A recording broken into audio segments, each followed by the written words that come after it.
네, 오늘은 추수감사를 특별히 기억하고 이날을 기념하면서 감사주일로 드리는 날입니다. 미국에서는 이번 주 목요일을 마지막 주 목요일을 추수감사절 땡스기빙 데이로 지키고 있고, 그래서 1년 중 가장 많은 사람들이 이동을 하는 그런 때이기도 합니다. 이 추수감사절의 역사를 보면 물론 이제 시작이 미국에서 되었지만 더 거슬러 올라가면 우리 구약 성경에서 유래를 찾아볼 수가 있습니다. 이스라엘 백성을 애굽에서 인도해내신 하나님께서 백성들에게 계명을 주셨지요.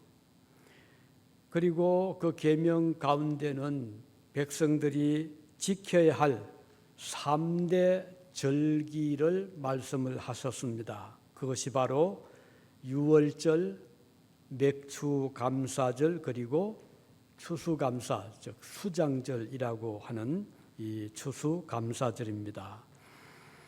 이 유월절은 이스라엘 백성을 애굽에서 건져내신 것을 기념하는 그 절기고, 맥추절은 곡식 가운데 첫 곡식이죠. 여름에 이제 거두는 첫 곡식에 대한 감사를 드리는 절기고요.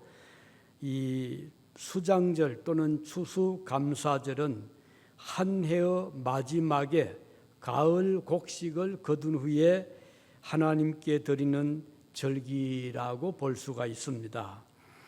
오늘 이 추수감사절에 해당하는 절기라고 볼 수 있죠. 이 수장절, 즉 추수감사절 거둔 곡식은 겨울을 지나도록 우리에게 먹을 양식이 되고, 창고에 저장을 해서 이제 새해 여름 곡식을 거둘 때까지 우리가 굶지 않고 먹을 수 있도록 하나님이 주시는, 그래서 이 날을 이 곡식을 주심을 감사하는 절기입니다. 그러나 우리가 좀 더 가깝게 직접적인 유래를 보면 청교도들의 이민 역사에서 찾을 수가 있지요. 이 청교도란 말을 영어로 퓨리탄이라고 하잖아요. 이 퓨리탄이란 말의 그 어원을 보면 퓨리파이 하는 말에서 왔는데, 이것은 정화하다, 깨끗하게 하다, 순결하게 하다라는 이 단어에서 나온 말로서 이것은 우리 성도들의 거룩한 삶, 성도들의 경건한 삶을 의미하는 그런 말로 볼 수가 있습니다.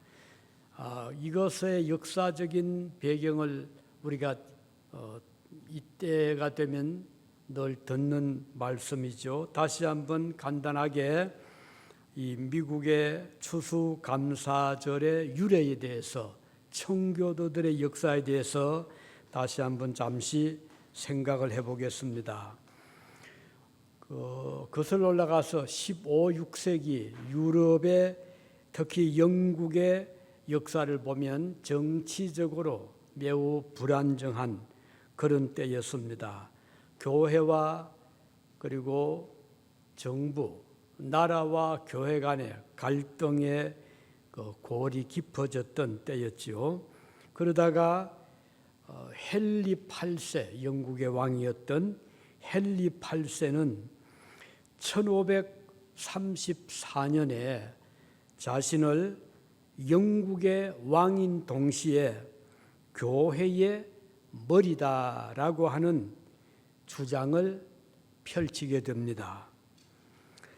그러니까 왕권도 가지고 교권도 가지겠다는 것이죠. 마치 로마 가톨릭 교회가 교황은 모든 왕들 위에 있다고 해서 교권을 주장한 것처럼, 영국의 이 헨리 8세는 자신을 가리켜서 왕이고 교회의 머리다, 이렇게 주장을 했습니다. 그러다가 그가 죽은 다음 그의 뒤를 이은 메리 여왕은 역시 이 왕권을 더 강화시키면서 이제 교회의 교권까지도 장악을 하게 됩니다. 그렇게 되니까 믿음의 자유를 이제 주장하던 이 성도들과 이 마찰을 일으키게 되죠. 신앙의 자유를 위협하는 것에 맞서고 있었던 당시의 개신교 지도자들, 예를 들면 토마스 크랜머라는 사람 또는 라티머 리들리 등 한 200여 명의 영국 교회의 감독들과 또는 신학자들 또 남녀 성도들에게 무자비한 박해를 가했습니다. 심지어 화형을 시키기도 했습니다. 그래서 이때부터 교회는 엄청난 핍박을 받게 되었습니다. 도저히 견딜 수 없었던 개신교 신자들은 믿음의 자유를 찾아서 저 유럽을 이제 스위스 제네바라든지 독일의 그 프랑크푸르트라든지 또는 뭐 주리히 이런 여러 곳으로 피신을 가게 되었습니다. 특히 제네바로 간 젊은 청년들은 그곳에서 요한 칼빈으로부터 개혁주의 신학의 원리를 배우고 경건하고 성경적인 신앙의 훈련을 이제 받으면서 퓨리탄의 조상들이 됩니다. 이제 그런 어려움을 겪은 다음에 결국은 이 영국으로 다시 돌아온 자들이 있었고, 이제 그들이 박해를 받으면서 감옥에도 갇히고 고문도 받고 생명도 빼앗기는 그런 일들을 겪으면서도 이 퓨리탄들은 믿음의 자유를 지키기 위해서 그들은 기도하며 또 하나님의 은혜를 간구하기를 계속했습니다. 그들의 기도 내용을 보면 나라는 있어도 폭군 왕이 없는 곳, 교황이 없는 곳, 일상생활에서 영어를 쓸 수 있는 기름진 땅과 맑은 시냇물이 흐르는 그런 곳에 우리가 찾아가게 해 주십시오. 이런 기도를 드렸다고 합니다. 그들이 미국으로 떠나기 전에 먼저 갔던 곳은 저 네덜란드에 있거든요. 혹시 그곳에 정착할 수 있을까? 그러나 그곳에도 역시 많은 제약이 있었습니다. 그 후에 그들은 이제 미국으로 눈을 돌리게 되고 미국으로 떠날 준비를 하게 됩니다. 그래서 우선 배가 필요하잖아요. 배를 구입하기 위해서 경건한 퓨리탄들은 부지런히 일을 하면서 이제 그 돈을 모으기 시작을 했습니다. 그래서 제일 먼저 샀던 두 척의 배를 샀는데 하나는 스피드웰, 하나는 메이플라워 두 채를 샀거든요. 나중에 스피드웰에서 자꾸 물이 새고 이래서 메이플라워를 이제 타고 그들은 1620년 9월 29일에 101명, 그 중에는 남자가 72명, 여성도가 29명, 그리고 승무원 6명 해서 총 이렇게 100여 명이 101명이 배를 작은 그 당시로서는 뭐 전기 기관차 아니라 돛담배잖아요. 그 배를 타고 영국의 호리에서 항구를 출발을 했습니다. 2달 동안 그 파도와 싸우고 또 어려움을 감수하면서 고난의 항해 끝에 그해 11월 9일에 매사추세츠주 케이프카드만에 도착을 하게 됩니다.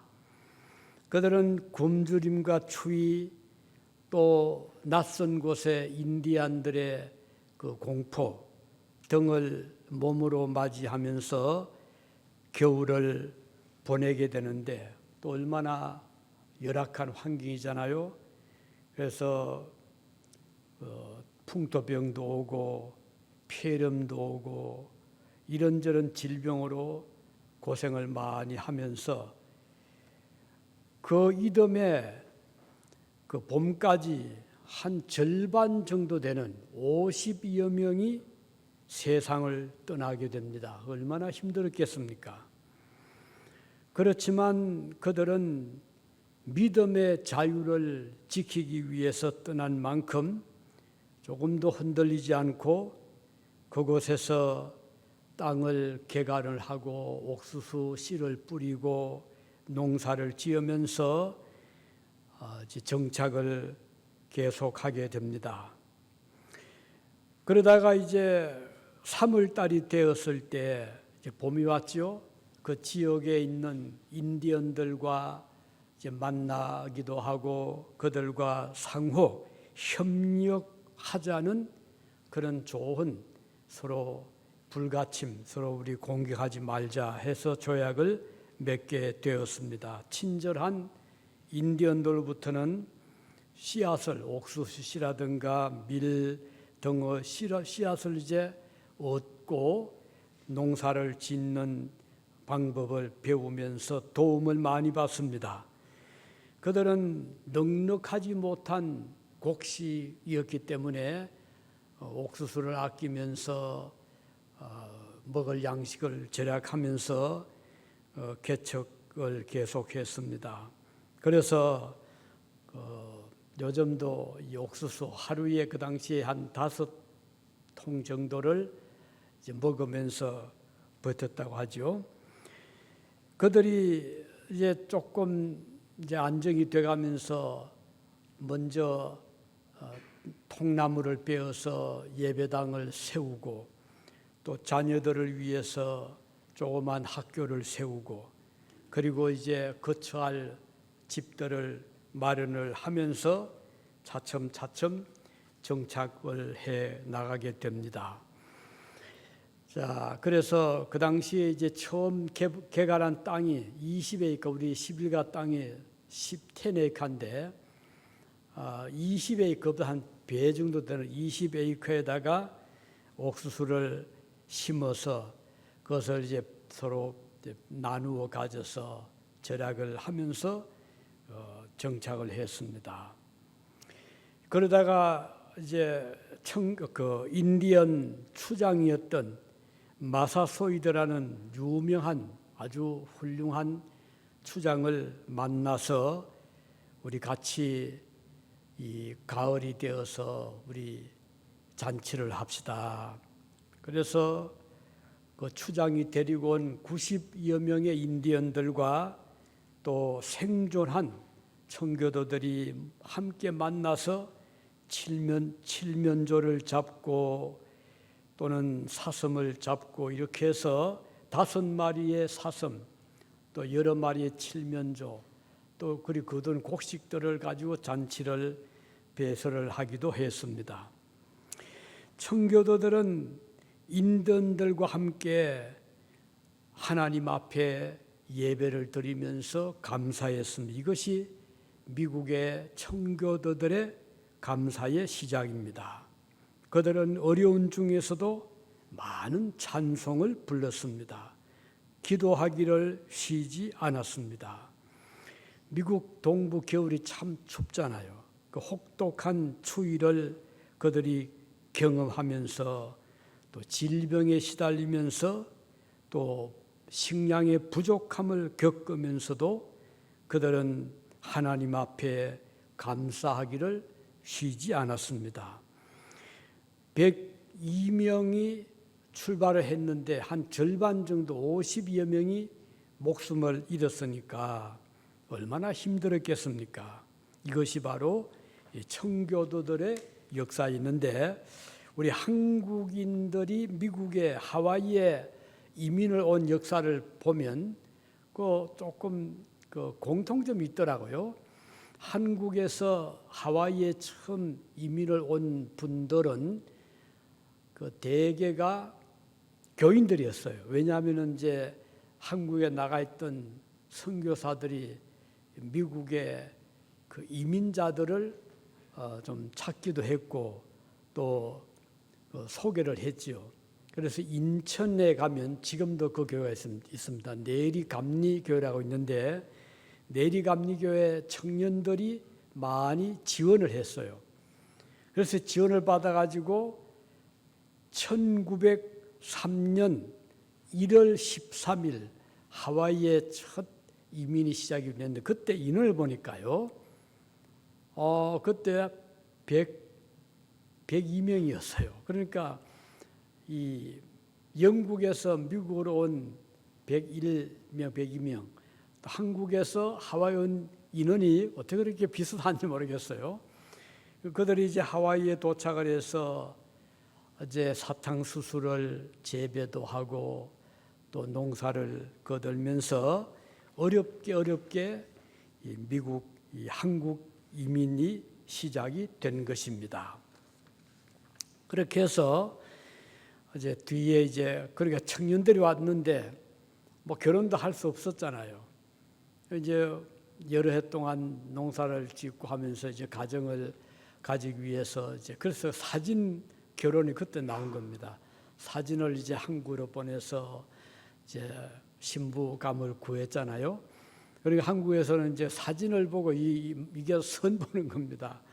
그래서 이제 마음에 든다 해서 이제 서로 연락이 닿고 이렇게 해서 결혼했는데, 그 일화를 보면 사진은 젊을 때 찍었으니까 아주 청년인데 실제 와보니까 나이가 30, 40이 된 이제 그런 에피소드가 있더라고요. 어떻든 그렇게 해서 하와이에서 정착이 되고 교회를 세우고 뒤에 이제 캘리포니아 또는 오레곤 쪽으로도 또 온 분이 또 있더라고요.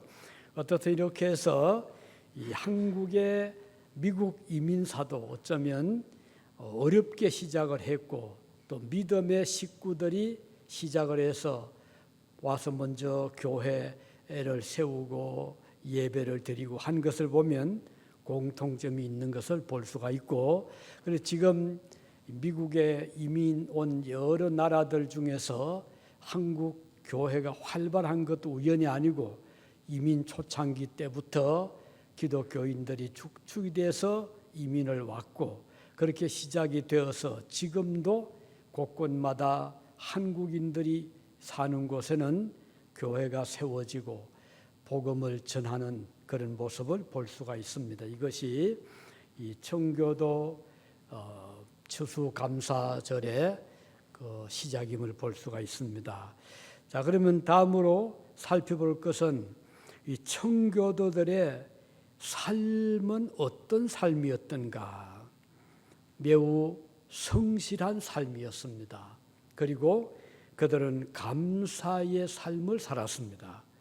성실함과 감사, 이것이 초창기 미국 선교사들의 삶의 모습이었습니다. 그들은 시편 126편의 말씀처럼 울며 씨를 뿌리는 자는 기쁨으로 단을 거두리로다 라는 이 말씀처럼 정말 얼마나 힘든 이민 생활을 하면서 씨를 뿌렸습니다. 그 추운 겨울을 지나면서 제대로 된 그런 좋은 집도 아닌 허술하게 지은 그런 집에서 겨울을 지나면서도 그들은 믿음의 자유를 얻게 된 것이 그렇게 감사했다고 합니다.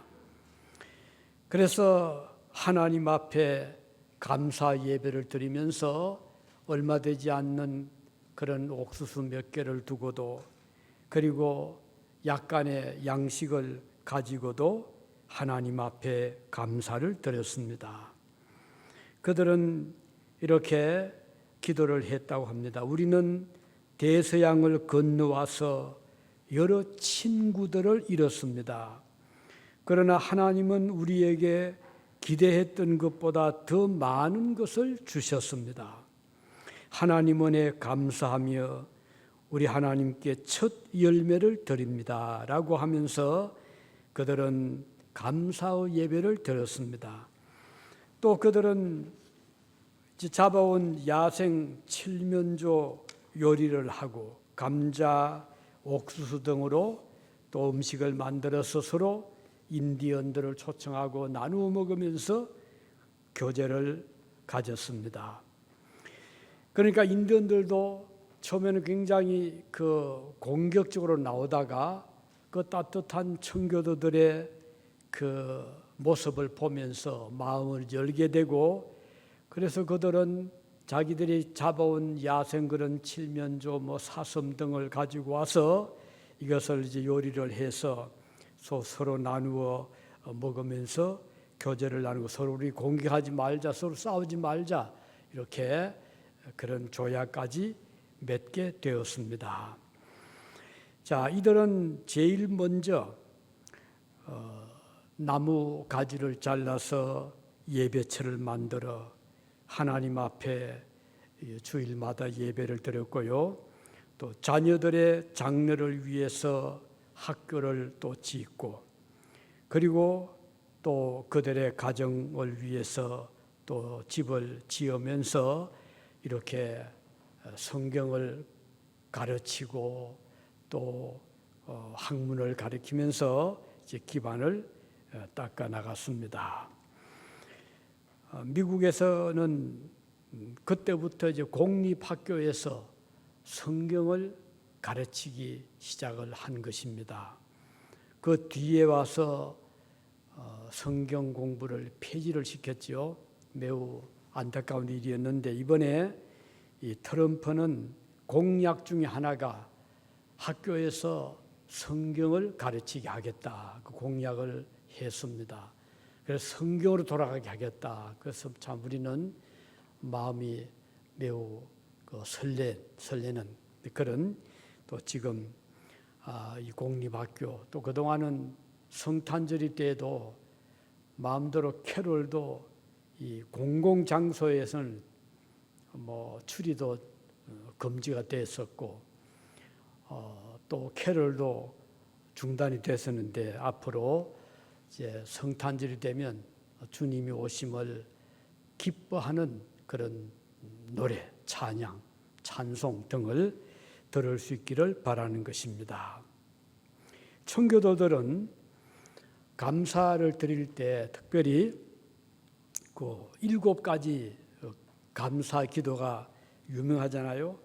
첫째는 180톤밖에 되지 않는 작은 배였지만 하나님이 주신 것을 감사합니다. 그들이 돈을 모아서 그 배를 빚을 내 샀거든요. 그래서 그것을 감사했습니다. 두 번째는 평균 시속 2마일, 그러니까 얼마나 늘었겠어요. 2마일의 항해로 117일간 계속 운항을 하게 해 주시니 감사합니다. 세 번째는 항해 도중 두 사람이 죽었지만 또 새 아이가 태어나게 해주심을 감사합니다.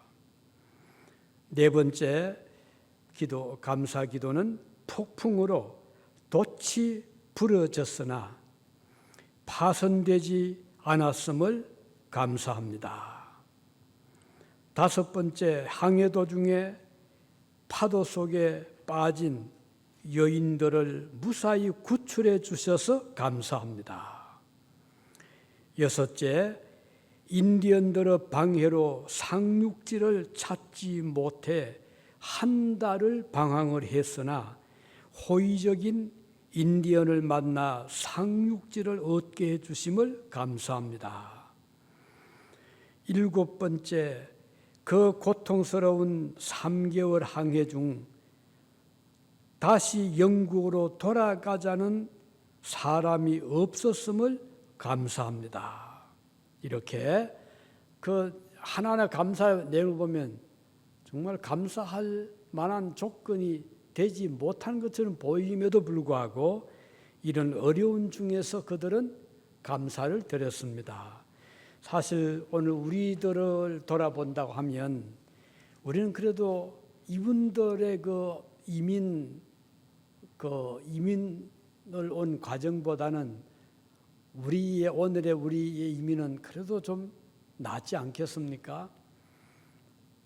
오히려 우리가 드릴 감사가 훨씬 더 많은, 하나님께서 우리에게는 그들처럼 2달, 3달 배 안에서 지나게 하지도 않았고, 또 겨울 지날 동안 몇 통의 옥수수만을 주신 것도 아니고, 우리가 받은 은혜 생각하면 청교도들이 받은 은혜보다는 훨씬 더 크다는 생각을, 고백을 하지 않을 수가 없습니다.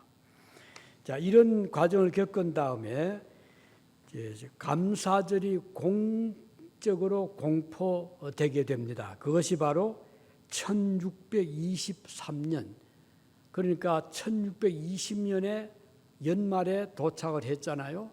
23년이니까 불과 3년도 안 됐죠. 그들은 3일 동안을 감사절로 지켰습니다. 그리고 그들이 이 감사절을 지키면서 몇 가지 하나님 앞에 드린 기도가 있습니다. 이렇게 기도했죠. 우리여 위대하신 하늘의 아버지께서 우리에게 옥수수와 밀, 완두콩과 호박, 그리고 채소들을 풍성하게 주셨고 울창한 산림, 바다의 물고기, 조개들을 주셨습니다.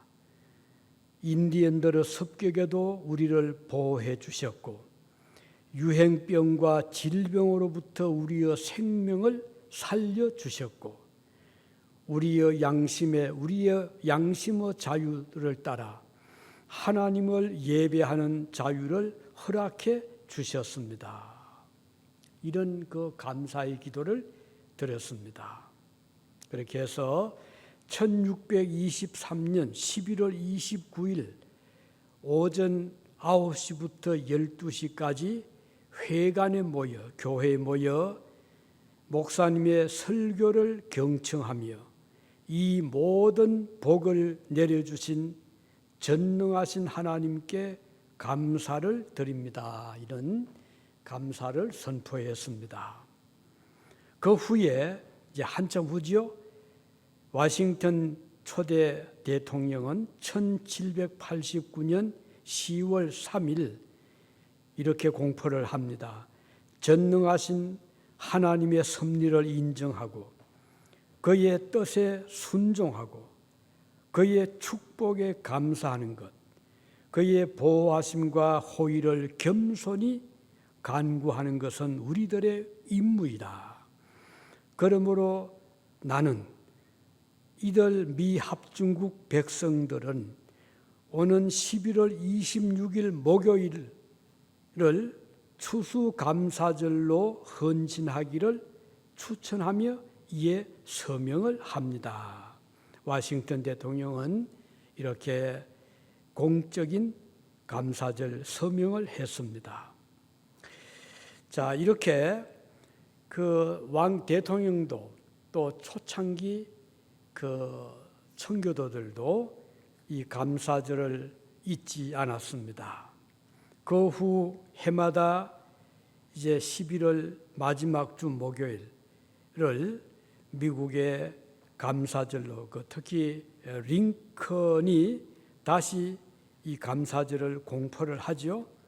그래서 링컨이 이렇게 감사절을 맞이해서 공포를 합니다. 그러므로 나는 미국 각처에 있는 나의 동료 시민들과 외국 땅에 거하는 사람들이 매년 11월 마지막 주 목요일을 감사절로 정하여 지키며 천국에 계신 은혜로우신 아버지께 찬양 드리기를 요청합니다. 이렇게 링컨 대통령은 11월 마지막 목요일을 추수감사절로 이제 선포를 했습니다.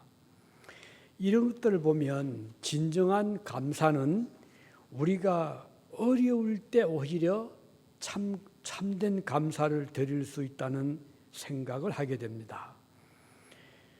우리는 기대하잖아요. 항상 좋은 일만 일어나고 우리의 소원대로 되면은 감사하겠다 이렇게 우리는 생각을 하지만, 그러나 역사를 돌아보면 오히려 그 반대의 상황, 어려움이 많을 때 감사의 생활은 시작이 되었습니다.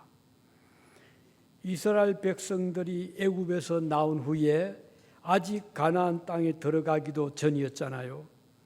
그들은 땅에 들어가기 전 한 톨의 씨앗을 땅에 뿌릴 수 없었던 그때 하나님께서는 첫 곡식을 얻거든 감사해라, 가을의 수장절을 감사해라 라고 말씀을 하셨습니다. 감사는 앞날에 주님의 축복을 믿음으로 받아들일 때 가능합니다. 청교도들이 극심한 추위 굶주림 속에서 또 가까이 지내던 친구 동료가 한 사람 한 사람 세상을 떠나서 50%가 떠나갔을 그때 그들은 감사절을 지켰습니다. 우리 그리스도인들은 캄캄한 밤을 지나면서도 지평선 건너편에 떠오르고 있는 밝은 여명의 빛을 보는 자들입니다. 앞이 보이지 않는 7월 같은 어둠 속에서 하나님의 진리의 빛을 볼 수 있는 자들입니다. 내일이 불확실한 삶 속에서도 감사를 찾을 수 있다면 그는 참된 그리스도인일 것입니다. 우리 성경에 보면 감사라는 단어가 많이 사용이 되고 있습니다. 에베소서 5장 20절에 범사에 우리 주 예수 그리스도 이름으로 항상 아버지 하나님께 감사하며 이런 말씀이 나오는데, 여기에 두 키워드는 하나는 범사입니다. 모든 일에 감사하는 것이고, 두 번째는 항상 이라는 말입니다. 그러니까 모든 일에 슬픈 일을 맞이해도 실패를 해도 병들어도 뜻대로 안 되어도 범사에, 그 다음은 항상입니다. 좋을 때만이 아니고 좋지 못할 때, 밝을 때만이 아니라 어두울 때도, 이 두 가지가 키워드입니다. 범사에 항상 감사하는 것이 성도의 감사의 원리라는 것입니다. 우리는 하나님의 뜻이 무엇일까 생각할 때가 많잖아요. 하나님의 뜻을 어떻게 찾을 수 있을까? 그런데 분명한 한 가지 하나님의 뜻은, 이것은 변함없는 것인데요, 감사하는 것입니다. 감사하는 것은 하나님의 뜻입니다. 우리는 흔히 생각하기를 하나님의 뜻이 뭘까? 오른쪽으로 가는 것일까? 왼쪽으로 가는 것일까? 이 일을 하는 것일까? 하지 않는 것일까? 이렇게 우리는 생각하기가 쉬운데 또 사실 어렵죠. 하나님 뜻이 뭔지. 그런데 우리가 주저없이 말할 수 있는 하나님의 뜻이 있는데 그것은 어떤 경우에도 감사하는 것입니다. 그게 하나님의 뜻이라는 것입니다. 역대상 16장 34절에 보면 여호와께 감사하라. 그는 선하시며 그 인자하심이 영원함이로다. 그 하나님께 감사해라. 다윗도 시편 107편 1절에 여호와께 감사하라 그랬습니다. 시편 118편 29절에도 여호와께 감사하라 그랬습니다. 시편 136편에도 수없이 반복해서 감사하라 감사하라 이렇게 말씀을 하고 있습니다. 자, 이제 마지막으로 이 청교도들의 믿음의 원리, 신앙의 원리가 무엇이었던가? 매우 그것은 우리에게도 아주 중요한, 우리가 믿음 생활할 때 어떻게 믿음 생활하는 것이 좋을까 이렇게 궁금해할 때가 있잖아요. 청교도들의 신앙 원리는 오늘 우리들에게도 그대로 적용이 될 수가 있는 원리인데요. 자, 이것을 우리는 다시 한 번 더 이렇게 살펴보겠습니다. 이 퓨리탄들의 믿음 생활의 원칙이 있었는데 그 원리는 한 5가지로 요약을 할 수 있죠. 그것은 아주 간단하게 하나는 오직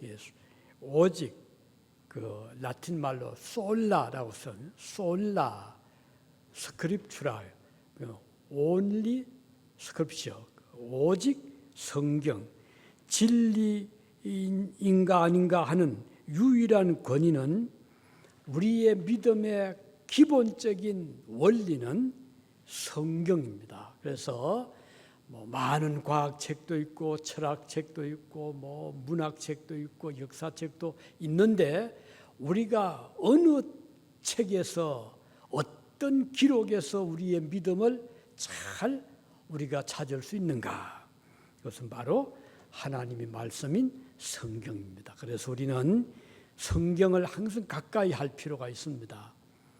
마음의 그 위로를 얻는 것도 성경이고, 소망을 가지는 것도 성경에서, 어려울 때 극복할 수 있는 힘도 성경에서 얻을 수가 있습니다. 그러므로 성경은 우리의 가장 가까운 친구고 가장 가까운 안내서가 되는 것입니다.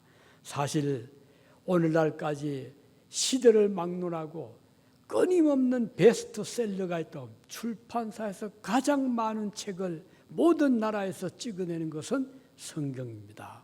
그만큼 성경은 인류의 삶의 길을 보여주는 진리의 척도가 되기 때문입니다.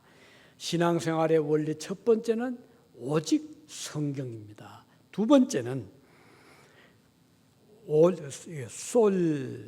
솔루스 크리스투스라는 말인데, 이것은 오직 그리스도, 우리의 가는 유일한 구원의 길은 오직 십자가에서 못 박혀 나를 대신하여 죽어주신 그리스도의 공로를 의지하는 것이 믿음 생활의 두 번째 주요한 원리입니다. 예수님은 여러분과 저를 위해서 이 땅에 오셨고 목숨을 바쳐 주신 분이라는 이 믿음의 기초를 다지고 믿음 생활을 하는 것이 신앙생활의 중요한 두 번째 원리입니다. 세 번째는 오직 은혜. 이것은 나의 어떤 공로나 나의 선행이나 나의 어떤 그 좋은 행실에서, 그래서 우리의 믿음 생활의 원리는 오직 은혜다. 우리가 생사화복, 하나님의 은혜로 우리는 하루하루를 살아간다는 것입니다. 자, 그리고 네 번째는 오직 믿음. 하나님이 내리시는 구속의 은혜는 오직 믿음을 통하여 받는다. 우리가 생사화복은 하나님의 은혜에 있다. 마지막으로 우리의 삶의 목적은 오직 하나님을 기뻐시게 하고 하나님께 영광을 돌리는 데 있다는 것입니다. 이제 말씀을 맺겠습니다. 오늘 이 추수감사주의를 맞이해서 청교도들의 신앙의 원리를 살펴보았고, 그 전에 우리는 역사적인 청교도들의 신앙의 그 배경, 또 그들의 삶의 원리, 신앙의 원리를 같이 살펴보았습니다. 오늘 우리의 삶도 이런 믿음에 근거해서 우리의 일생토록 우리의 삶이 청교도들이 살았던 그런 삶으로 살아갈 수 있기를 바랍니다. 같이 기도하시겠습니다.